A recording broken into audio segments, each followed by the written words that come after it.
नमस्ते और स्वागत है। चलिए आज एक ऐसे फ्रेमवर्क को समझते हैं जो हमें ये बताएगा कि अच्छी शानदार कंपनियों को सही कीमत पर कैसे खरीदा जाए, मतलब बिना ज्यादा पैसे दिए। अच्छा, तो सीधे मुद्दे पर आते हैं। ये एक ऐसी दुविधा है जो हर निवेशक के सामने आती है ना? कि भाई जो स्टॉक्स अच्छे हैं वो सस्ते नहीं हैं और जो सस्ते मिल रहे हैं वो उतने अच्छे नहीं लगते। तो सवाल ये है कि करें तो करें क्या? तो इस पहेली को सुलझाने के लिए यह है हमारा आज का रोड मैप। शुरुआत करेंगे बिल्कुल मूल समस्या से। तो सबसे पहले बात करते हैं मूल समस्या की। ये बाजार ना बिल्कुल चरम सीमाओं का खेल है। देखिए, ज्यादातर निवेशकों के सामने एक बहुत ही मुश्किल चॉइस होती है। या तो एक बेहतरीन कंपनी के लिए बहुत ऊंचा प्रीमियम दो, या फिर कम कीमत पर एक ठीक ठाक मतलब औसत कंपनी से काम चलाओ। हमारा मकसद है उस दुर्लभ कॉम्बिनेशन को ढूंढना जहां क्वालिटी और वैल्यू दोनों मिले। और ये करने के लिए सबसे पहले ये जानना जरूरी है कि हमें कहाँ नहीं देखना है। तो चलिए अब उन 3 सबसे आम जालों को देखते हैं जहां सौदेबाजी की कोई गुंजाइश नहीं होती और निवेशक अक्सर ज्यादा कीमत चुका बैठते हैं।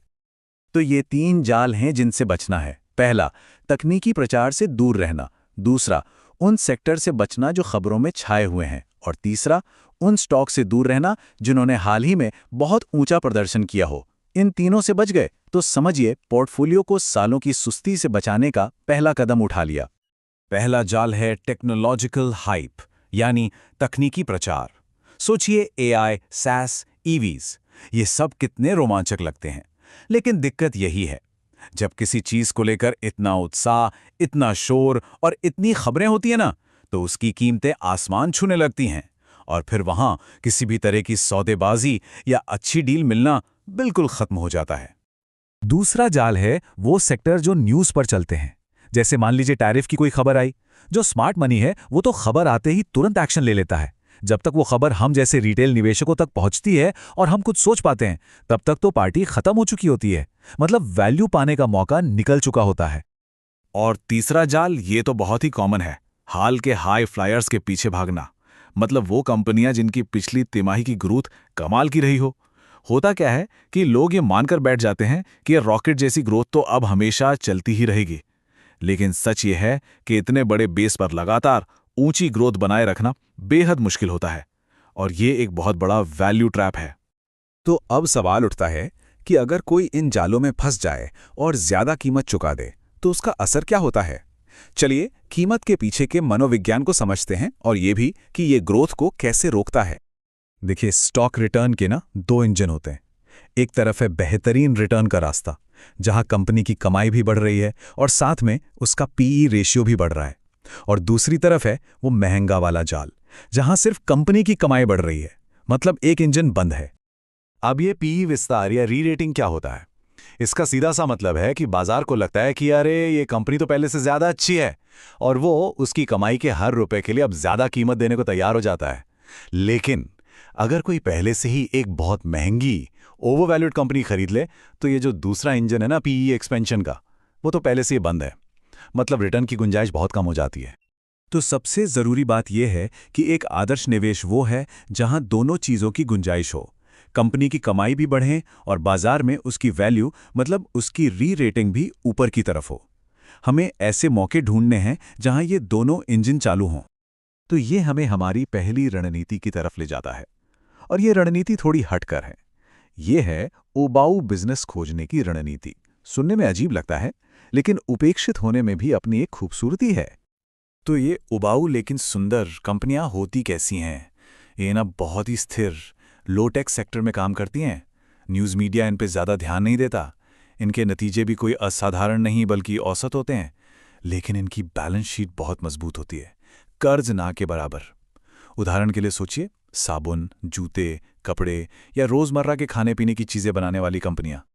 जैसा कि यहां लिखा है, ये कंपनियां हमें बौद्धिक संतुष्टि नहीं देती, वे हमें हमारे दोस्तों के बीच हीरो नहीं बनाती। और यही इसका सबसे बड़ा मनोवैज्ञानिक कारण है। ऐसी कंपनी में निवेश करने से वो हीरो वाली फीलिंग नहीं आती। बात यह है कि निवेशकों को अक्सर कुछ नया डिस्कवर करने का, कुछ खोजने का मन करता है। उन्हें पहचान चाहिए होती है और इसी चक्कर में वो उन सीधे साधे मुनाफा कमाने वाले बिजनेस को नजरअंदाज कर देते हैं जिनके बारे में सबको पहले से ही पता है। चलिए अब आते हैं हमारी दूसरी रणनीति पर। ये भी उपेक्षित कंपनियों को खोजने के बारे में ही है, लेकिन इसका एंगल थोड़ा अलग है। ये है बड़ी मछली की रणनीति। तो छोटे तालाब में बड़ी मछली वाली रणनीति है क्या? इसका आइडिया ये है कि एक ऐसा उद्योग ढूंढो जिसका कुल बाजार छोटा हो और फिर उसमें जो सबसे बड़ा, सबसे डोमिनेंट खिलाड़ी है उसमें निवेश करो। होता यह है कि कंपनी अपनी नीश में तो एक जायंट होती है, लेकिन ओवरऑल बाजार के हिसाब से छोटी रहती है और इसी वजह से बड़े बड़े निवेशक उसे नजरअंदाज कर देते हैं। एक उदाहरण से ये बात और साफ हो जाएगी। जैसे भारत में घर में इस्तेमाल होने वाले नमक का बाजार, ये एक छोटा उद्योग है ना? लेकिन इसका जो मार्केट लीडर है वो अपने आप में बहुत मजबूत और प्रभावशाली है, पर क्योंकि उसका तालाब ही छोटा है वो हमेशा रडार के नीचे रहता है। तो ये रणनीति काम क्यों करती है? क्योंकि ये कंपनी अपनी निश में डोमिनेंट और प्रॉफिटेबल होती है। वो अक्सर अपने से छोटे कंपेटिटर्स को खरीद लेती है, अपने कैश फ्लो का इस्तेमाल करके नए बाजारों में भी जा सकती है, और सबसे बड़ी बात, अगर कभी बड़े इंस्टीट्यूशनल निवेशकों की नज़र इस पर पड़ गई तो इसमें पीई एक्सपेंशन यानी री रेटिंग की जबरदस्त क्षमता होती है।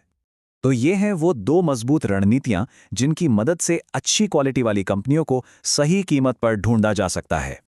तो कुल मिलाकर ये एक बिल्कुल नया दर्शन है। जहां आम दृष्टिकोण प्रचार और खबरों के पीछे भागता है, वहीं ये वैल्यू दृष्टिकोण उबाऊ और उपेक्षित चीज़ों की तलाश करता है।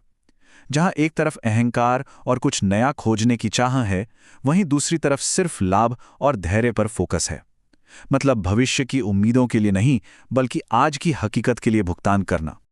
और आखिर में ये हमें एक बहुत ही ज़रूरी सवाल पर लाके छोड़ देता है कि किसी का भी पोर्टफोलियो किस लिए बना है, मुनाफे के लिए या फिर अपने अहंकार के लिए।